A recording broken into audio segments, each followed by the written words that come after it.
സാമൂഹ്യ പ്രസക്തിയുള്ളതും അറുവെളിപ്പൻ കോമഡിയുള്ളതും മികച്ച കഥയുള്ളതും പരീക്ഷണങ്ങൾ നിറഞ്ഞതും അങ്ങനെ വ്യത്യസ്ത പ്രമേയങ്ങൾ വെച്ച് ചിത്രങ്ങൾ എടുക്കുന്ന VKP എന്ന ചുരുക്കപ്പേരിൽ അറിയപ്പെടുന്ന സംവിധായകൻ VK പ്രകാശിന്റെ പുതിയ ചിത്രമാണ് മരുഭൂമിയിലെ ആന. പെരുന്നാൾ സീസണിൽ വന്ന് ഇപ്പോഴും തിയേറ്ററിൽ നിറഞ്ഞോടുന്ന അനുരാഗ കരിക്കിൻ വെള്ളം എന്ന ചിത്രത്തിന് ശേഷം ബിജു മേനോൻ നായകനാവുന്ന ചിത്രം എന്ന പ്രത്യേകതയും ഇതിനുണ്ട്. മരുഭൂമി എന്ന് കേൾക്കുമ്പോൾ തന്നെ ഒട്ടകത്തെ ഓർമ്മ വരും നമുക്ക്. അവിടെ ആനയുണ്ട് എന്ന് പറഞ്ഞാണ് YV രാജേഷിന്റെ തിരക്കഥയുമായി VKP വന്നിരിക്കുന്നത്. മരുഭൂമിയിൽ അവിടെ ആന.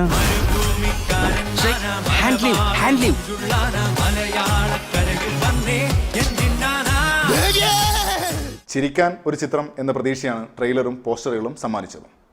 പണക്കാരനായ മുതലാളിയുടെ കള്ളുകൂടിയും കാര്യസ്ഥനാൽ ചതിക്കപ്പെടുന്നതും മുതലാളി പാപ്പരാവുന്നതും അതിനിടയിൽ ബാല്യം മുതൽ പ്രണയിച്ച മുതലാളിയുടെയും കാര്യസ്ഥന്റെയും മക്കളും. കാലം കുറേയായി മലയാള സിനിമ അങ്ങോട്ടും ഇങ്ങോട്ടും തട്ടിക്കളിച്ച പ്രമേയത്തിൽ തന്നെയാണ് ഇത്തവണയും പിടിമുറുക്കുന്നത്. നിൽക്കുന്ന പുരയിടം നഷ്ടപ്പെടുമെന്ന സാഹചര്യത്തിൽ ഗൾഫിലെത്തുന്ന നായകൻ അവിടെ വെച്ച് സമ്പന്നനായ ഒരു മലയാളി ഷെയ്ഖിനെ പരിചയപ്പെടുന്നിടത്താണ് ഈ ആന നടന്നു തുടങ്ങുന്നത്. പ്രേക്ഷകരുടെ ആകാംക്ഷയ്ക്ക് ഭംഗം വരാതിരിക്കാൻ ഒരു കൊലപാതകവും തുടക്കത്തിൽ കാണിക്കുന്നുണ്ട്.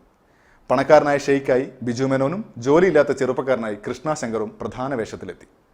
വില്ലൻ വേഷത്തിൽ ലാലു അലക്സും നായികയായി സംസ്കൃതി ഷേണായും വന്നു. ബാലു, മേജർ രവി തുടങ്ങിയവരും ചിത്രത്തിൽ പ്രധാന വേഷങ്ങളിലെത്തുന്നു.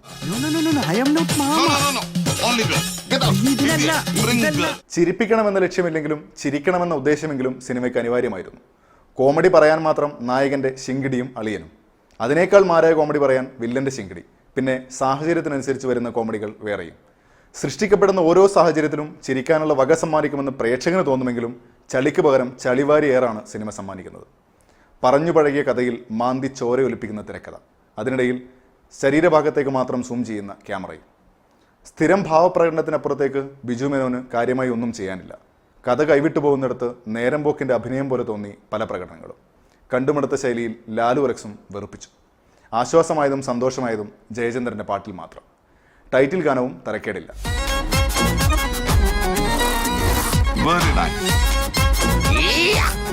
ഈ നാട്ടിലെ ഏറ്റവും വലിയ ആനയും ആനപ്പിണ്ടവും ഇല്ലാത്ത കുഴിയാന മാത്രമായി പോയി ഈ സിനിമ.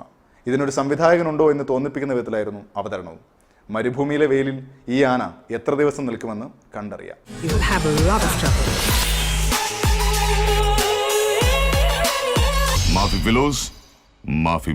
സിനിബിയിൽ ഈ ചിത്രത്തിന് ഞാൻ നൽകുന്ന റേറ്റിംഗ് 35. കൂടുതൽ വീഡിയോസിനായി മൺസൂൺ മീഡിയയുടെ യൂട്യൂബ് ചാനൽ സബ്സ്ക്രൈബ് ചെയ്യുക. നിങ്ങളുടെ അഭിപ്രായങ്ങൾ കമന്റ് ചെയ്യുക.